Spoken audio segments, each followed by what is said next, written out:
There seems to be a persistent belief among some people that you should always kneel before shooting a charging bear. This belief is based off of a major assumption, the assumption being that since bears are fast and lower than the height of your gun when you are standing, by the time that you pull the trigger, you're aiming where the bear was. The alleged solution to this problem is to kneel down so that you're more or less at the same height as the bear is. The major problem with this assumption is that people can actually judge distance in relation to speed.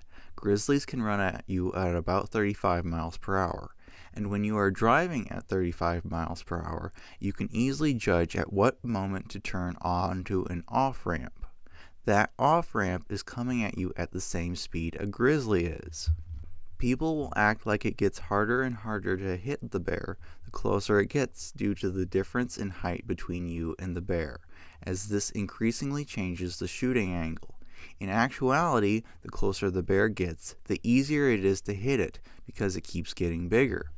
When you have a bear that's running more or less straight at you at close range, regardless of shooting position, you will have to lead that target to some degree. That is, if you want to hit it with some degree of accuracy.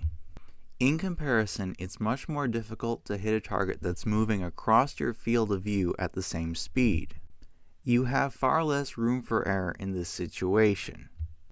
If the target is not running at a completely consistent speed, say it abruptly runs a little faster or slower with changes in terrain, that can easily be enough to cause you to totally miss the target.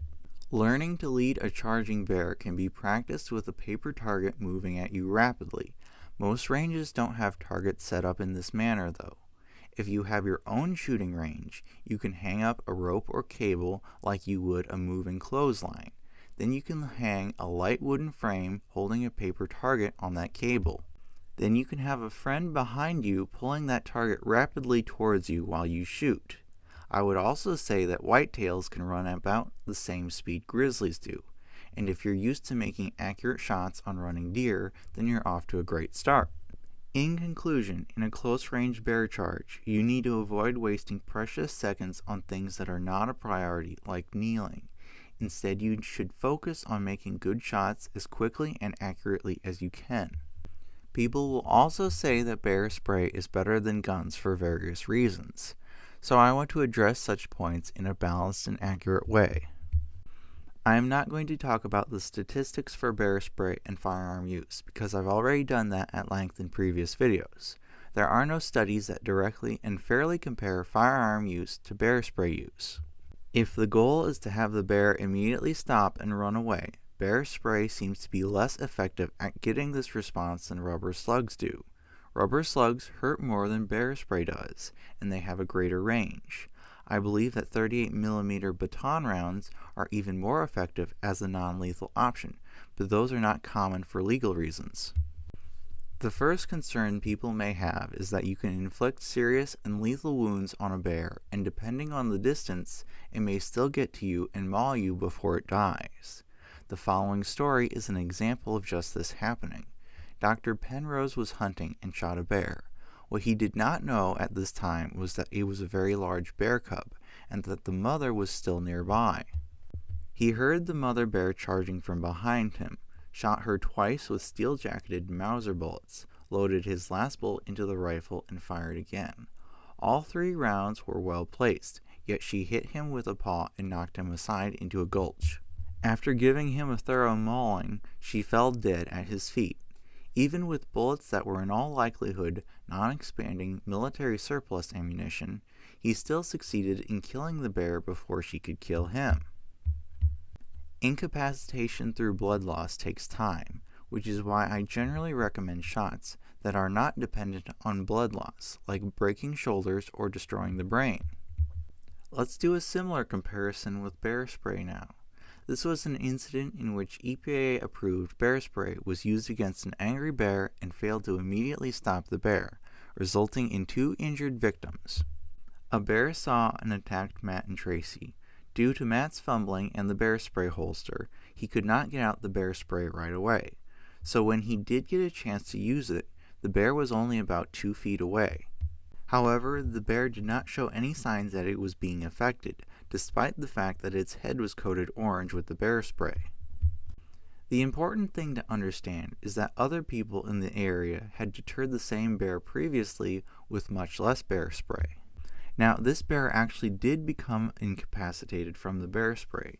It actually laid down on Tracy for a few seconds, as it evidently was having trouble breathing, and was not really capable of attacking more at the moment. The only bear spray can actually incapacitate a bear is through either temporary blinding or through shortness of breath due to inhalation. I can't stress this enough. Most incidents involving bear spray do not physically incapacitate bears. If you watch people successfully using bear spray on bears, you'll notice that the bear runs off from the person. If a sprayed bear is blinded, it would be stumbling around and running into things. If a bear can't breathe properly, it would act like the bear that attacked Matt and Tracy and more or less stop moving until it can catch its breath. So when bears run away after they have been sprayed, it is because they choose to do so, as in they can choose to stay and keep attacking if they want to do so.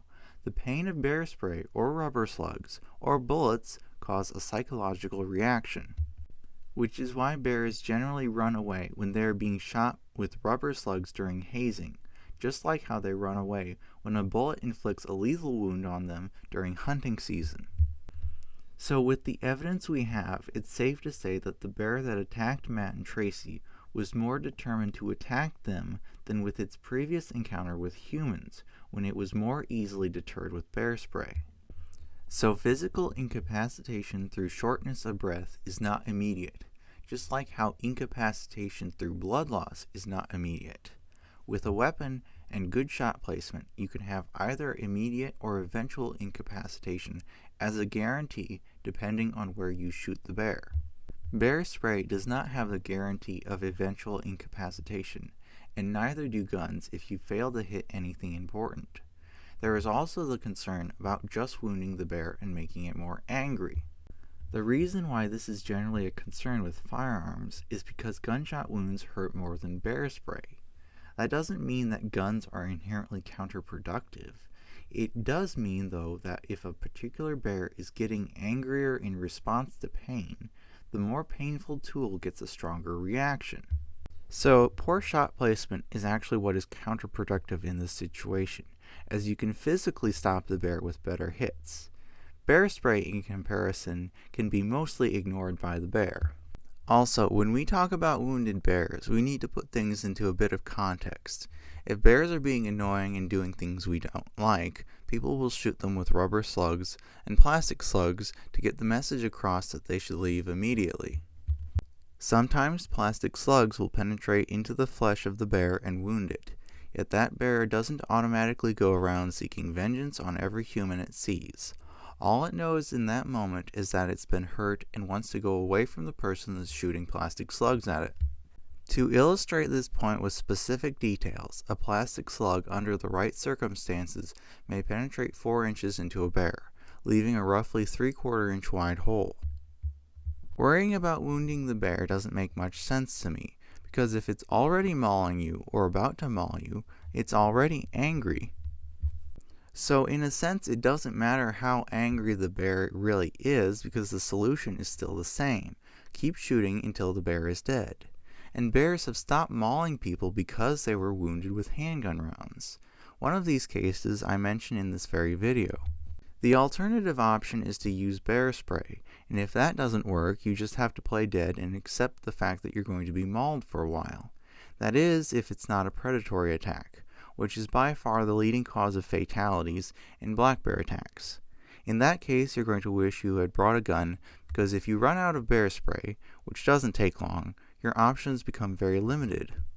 What I want to make perfectly clear is the fact that most bear attacks will be deterred either by firearms or bear spray. In basically all the cases that firearms fail to be effective, the failures could have been prevented with either better shot placement or better weapon/ammunition choice. This is not true for bear spray because it is ultimately up to the bear to decide the outcome of the encounter then. All you can do is empty as much of the can into the bear's face as you can.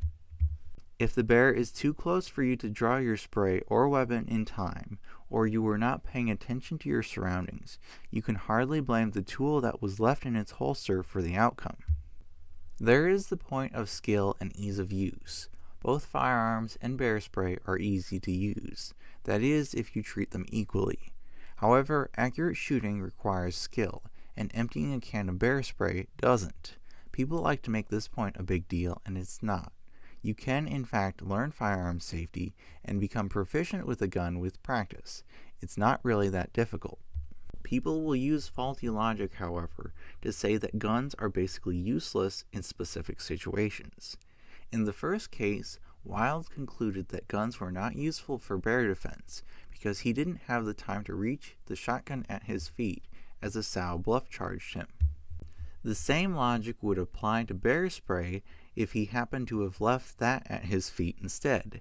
So it's actually the user making the tool ineffective, as he is preventing himself from being able to use the tool quickly. In the second case, Fred Woods pulled his bear spray and sprayed the charging bear as the men around him failed to get their rifles ready in time. So he concluded that bear spray is better for sudden charges than a rifle with an empty chamber. If you carry a rifle on a sling without a round chambered, that is roughly equivalent to putting your bear spray into a backpack that's on your shoulders. In both cases, you are unnecessarily putting yourself at risk. Regardless of what you decide to carry, you should practice drawing it quickly. If you have bear spray, make sure to practice taking the safety off, because they are kind of fumbly. The holsters for bear spray cans aren't always well designed either. People will also talk about how you should always use powerful rifles like 375 H&H or 4570 for bear defense. These calibers do not have any special properties, they are just powerful and have large bullets. So conventional wisdom says that they must be really good. Let's assume for a moment that this is true. Of the two calibers, in my opinion, the 4570 is far superior for bear defense. This is due to the lever action being far faster than a bolt action, and the fact that you can buy a short-barreled trapper model that is very handy and maneuverable. However, why would you buy a 4570 when you could buy a semi-auto 458 SOCOM and have an even more of an advantage in the firepower department? Likewise, you could buy a semi-auto shotgun and still have a larger bullet diameter and far more firepower than a 4570. So even with the big bullets are better logic, the 4570 is still not the best gun for bear defense. So now let's take into account the fact that large calibers are not needed for bear defense or for bear hunting for that matter. All you really need is good penetration and expansion in a rifle round. As always, a chest wound will kill a bear, but almost never immediately. In comparison, 2 broken shoulders will surely incapacitate it immediately, at least to the point where it can only hope to drag itself around. Imagine breaking both your legs and you'll understand what I mean. A brain shot is best when the bear is very close and you actually know that you don't have the time/distance to make 2 shoulder shots before the bear reaches you. Anyway, a 308 AR-10 or a similar rifle loaded with heavy TSX or Nosler partitions will do quite well for bear defense. The reason I always talk about using such rounds is because of their construction. They have deep penetration and are not likely to come apart on impact with thick bone.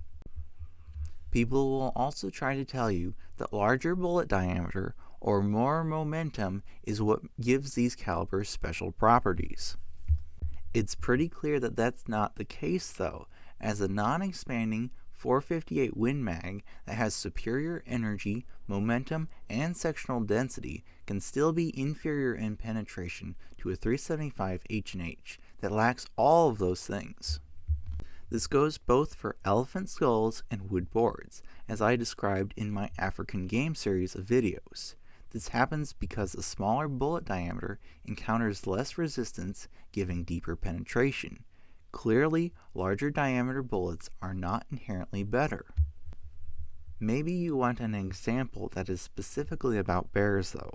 A bear that was only 150 pounds was shot repeatedly with a 4570, which, quote, seemed to have as little effect on him as if they had been peas. It was only mostly incapacitated because of a spine hit, but it still tried unsuccessfully to attack. So this is one of the many examples that prove that 4570 and other large calibers do not have any special properties that increase effectiveness. Any rifle round that gives you more damage and energy will give you more room for error though, because it may damage nearby organs that a less damaging rifle round won't. I want to show you another example now. A grizzly charged Clay, who promptly shot the bear in its hump with a 200 grain 375 H&H round. The bullet hit the spine and shattered, sending fragments down the spine, into the lungs, and through the aorta. These wounds were obviously fatal, just not immediately so. The grizzly then lunged at Clay as he worked the action, then bit into and broke Clay's arm before shaking him violently and throwing him aside. Clay cycled around into the chamber and accidentally flipped the safety on. Then he pulled the trigger hard enough to bend it before the grizzly swatted its paw against Clay's face and sent him flying.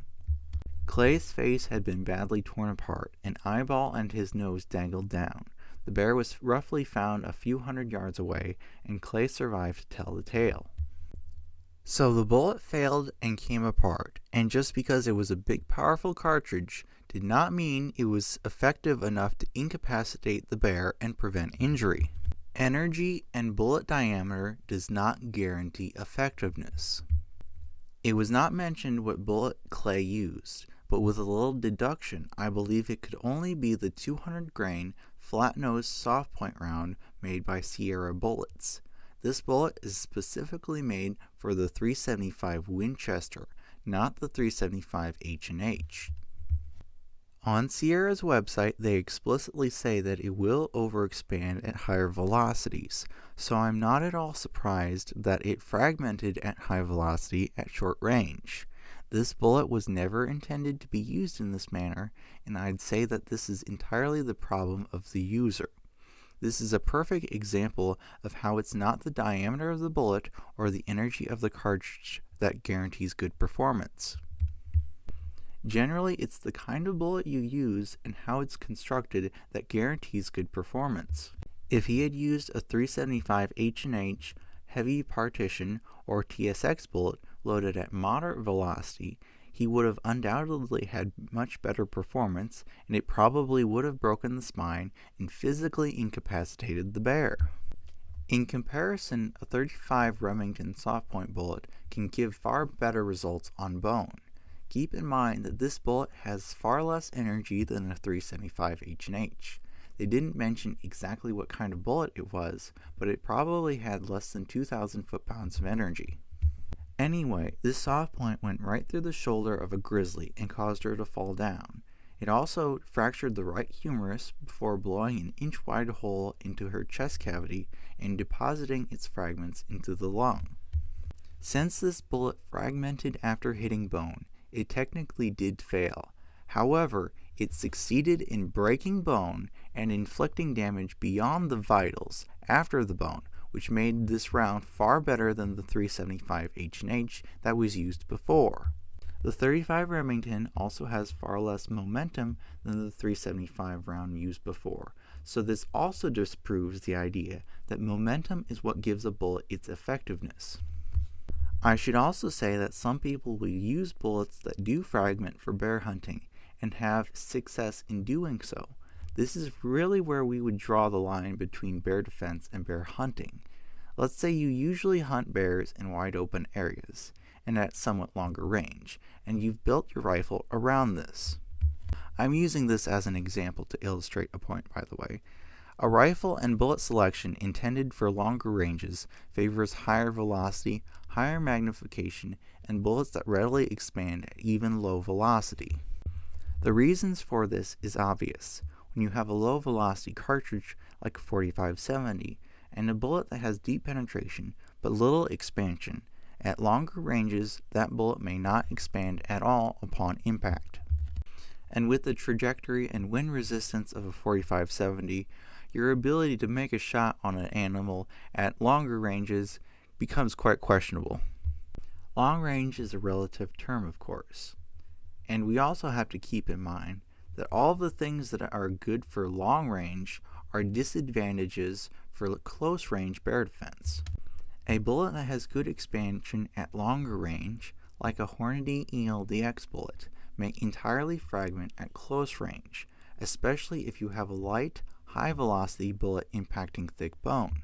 The thing about this Hornady round is that it's designed to expand and perform normally only at long range. They use the example of 800 yards, even though I doubt anyone would be hunting at that range.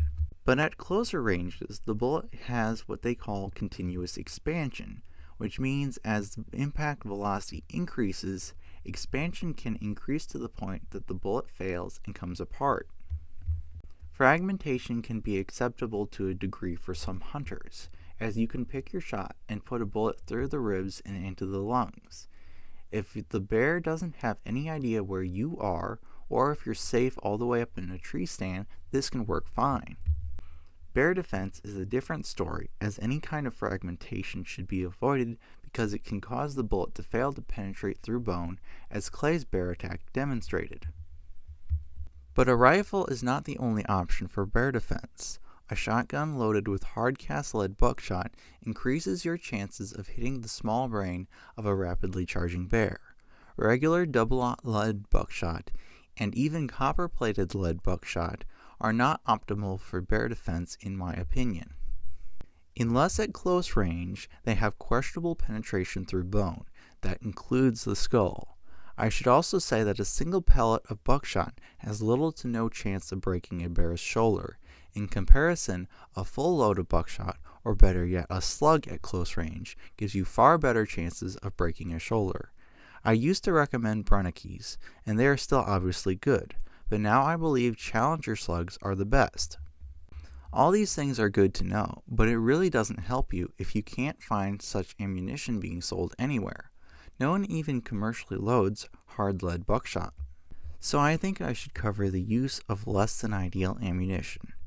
The worst case scenario obviously being that you have only time for one shot, and if this bullet hits thick bone, it will stop there and not stop the attack. In my opinion, regular double-aught buckshot should only be used for brain shots at close range. The spread at that distance is not overly huge, but it certainly gives you more room for error, and this room for error is a great improvement over a single projectile. At about 15 yards or more, you'd be better off shooting into the chest, as penetration into the skull is not likely beyond that distance. Ribs don't offer that much resistance anyhow, and it's possible that some of the pellets would go between the ribs. In my opinion, using buckshot, even if it's triple-aught, for a shoulder shot is a bad idea. Chances are it'd probably break the shoulder, but what if all it does is flatten out on the shoulder bone? For hard barrier penetration, soft lead slugs are far better. So while they're not perfect, they give you more range than regular buckshot if you want to hit the brain or break a shoulder. Remember, do not rely on a shoulder shot to kill a bear with a soft Foster slug. This is some buckshot testing in 1.5-inch pine boards at 20 meters. From these results, regardless if you use double-aught buck, high-velocity double-aught buck, copper-plated double-aught, or triple-aught buck, these rounds are not penetrating much more than 1.5 inches of pine. He also tested number 4 buckshot as well, and it failed to penetrate through a single board. Since we know that regular double-aught probably won't penetrate into a brown or grizzly skull at 15 or more yards, we can state that 1.5 inches of pine is not enough penetration for brain shots. This person also tested a 1 1/8 ounce number 6 birdshot load and found that it almost penetrated all 3 boards, which would be about 4.5 inches. This was at point blank range, obviously.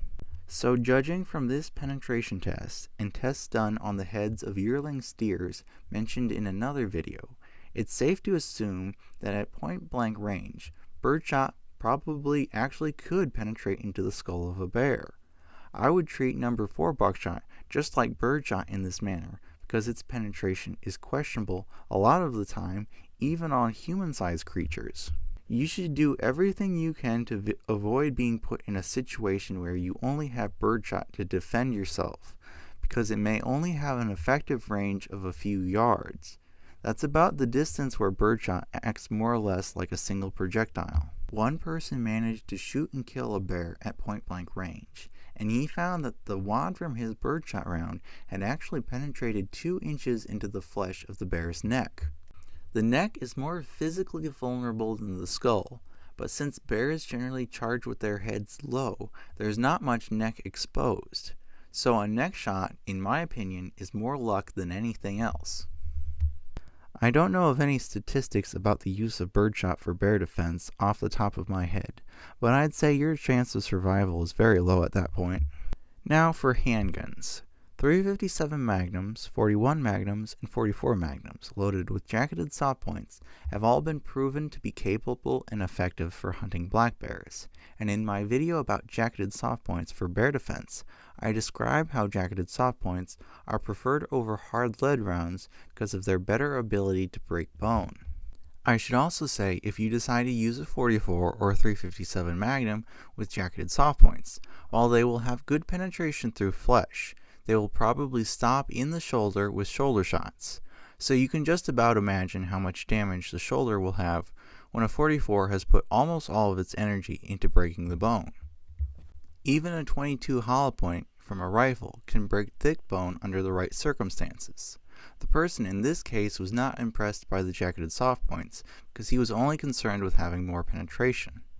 The alternative is to use hard cast lead or solid copper rounds, which will almost certainly go right through a thick bone and reach the heart and lungs, but not provide the more immediate incapacitation that 2 shoulder shots would. I would also say that cartridges like the 454 Casull or 500 Smith & Wesson are probably impractical for most people. They have high recoil and high cost per round, both of which discourage regular training. However, revolvers have inherent limitations. It's harder to fire a double-action Magnum quickly, and you have limited capacity compared to a semi-auto. So practically speaking, I think the choice between revolver and semi-auto comes down to skill. If you're skilled enough to shoot a double-action trigger quickly and accurately, a Magnum with jacketed soft points is more effective and better in my opinion. I'm also of the opinion that it'd be wise to carry 2 handguns in bear country so that one is accessible on each side of your body in case one hand is badly maimed or broken. An extra handgun is doubly important if you're carrying a 6-shot revolver, as 6 shots may not always be enough sometimes. And you obviously want to decide ahead of time which handgun you want to draw and fire first. If you know you don't have the skill to hit both shoulders with a Magnum quickly and accurately on a charging bear, you should use a semi-auto. In clear ballistics gel, hard-cast lead rounds have proven to penetrate more than extreme penetrators do, but the extreme penetrators do more damage. Calibers like 9mm, 10mm, and 357 SIG are all good. With such non-expanding ammunition, I would not try and break a shoulder. You should decide to make either a headshot or chest shots depending on the range and situation you're in. Since 10mm is such a popular bear defense cartridge now, I want to explicitly make the point that you do not need a supported chamber. A supported chamber can lead to nosedive malfunctions in 10mm handguns, and it is only really useful if you are using really hot rounds. Standard pressure ammunition is totally fine for bear defense. Any of the calibers mentioned before have more than enough penetration with hard cast lead. So for the sake of reliability, choose a handgun like a Glock that does not have a supported chamber. Some people continue to believe that handguns are basically useless for bear defense, and this belief has devolved into what can be best described as a tasteless joke. The joke being that if you want to carry a handgun like a 44 Magnum for bear defense, you might as well file down the front sight so it doesn't hurt as much when the bear shoves it up your rear. Anyone who seriously repeats such nonsense only succeeds in undermining the value of their opinion. Incidentally, the person repeating this in this example, Fred Woods, survived at least a couple of bear attacks. I'll use a couple of cases to demonstrate how handguns can be effective at stopping attacks. The first case involves a sow grizzly charging and attacking a guide. The guide's head was in her mouth, and she was about to bite down and crush it. The guide at this point shot her twice in the head area with his .44, and his hunter client also shot the bear in the chest, causing the sow to stop the attack and run away, obviously saving the man's life. In another case, a large male black bear's lower jaw was torn off when he was shot in the head with a .44 Magnum. This person literally took a shot in the dark at the bear because it was nighttime. Obviously, a Magnum handgun can do significant damage, both breaking bone and tearing flesh. This incident also illustrates human behavior, as some people will behave in reckless and unpredictable ways, while other people will be upset that the wild animal that they were emotionally attached to had been killed. Common sense isn't always common. The idea that handguns are no good against bears always boils down to the fact that they have less energy than rifles do. In fact, I've even had a bear mauling survivor tell me that it's essentially ridiculous and weird to carry a handgun if you already have a rifle. Now, I understand the point he's making, but I'd like to respectfully disagree. I do not have the personal experience that Keith here does, but I do know the details of a lot of bear attacks, so I unquestionably understand that situations do happen where people need a handgun even if they already have a rifle. So, with the right ammunition and handgun, you can both break bone and penetrate bear skulls. The same is true with rifles and shotguns. Say you have a .357 Magnum or a .44. The energy of the cartridge is not really what's limiting your effectiveness. In fact, your ability to shoot the handgun well is what's actually limiting your effectiveness. Since the rounds don't really matter if they don't hit the target, that's why handguns will always be considered backup weapons to a shotgun or rifle that has a stock and therefore greater practical accuracy. Rifles and shotguns can malfunction, run out of ammunition, or be knocked aside by the bear. You shouldn't just assume that you can incapacitate the bear before it reaches you.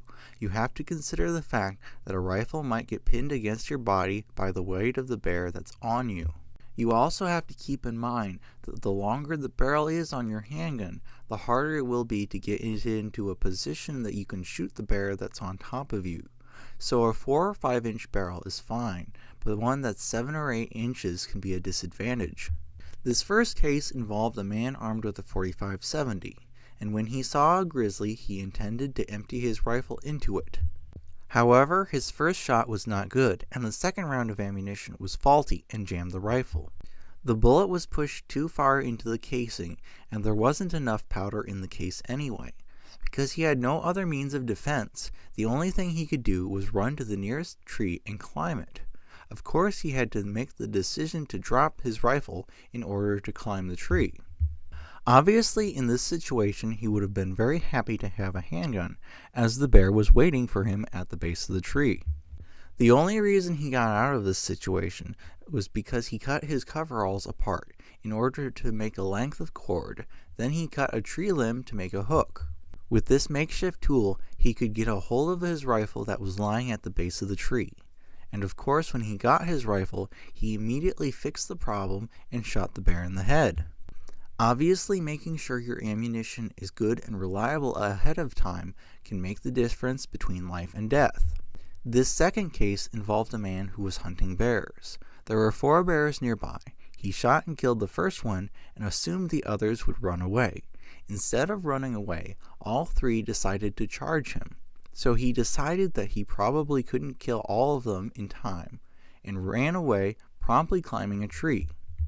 Since he had to drop the rifle in order to climb the tree, all he could do was wait a long time for the bears to go away. Thankfully, he escaped unharmed. Eventually, the bears left and he was able to get his rifle and go home. Again, if he had had a handgun, he could have shot the bears from the tree and solved this problem immediately. I could talk more about rifle reliability in general, but that would be somewhat beside the point. If your rifle is your only lifeline, then if anything happens to that lifeline, you're just out of luck. Remember Murphy's Law. Anything that can go wrong will go wrong. Ultimately, it is up to you to decide what works best for you, and all I can really do is help you try to make informed decisions.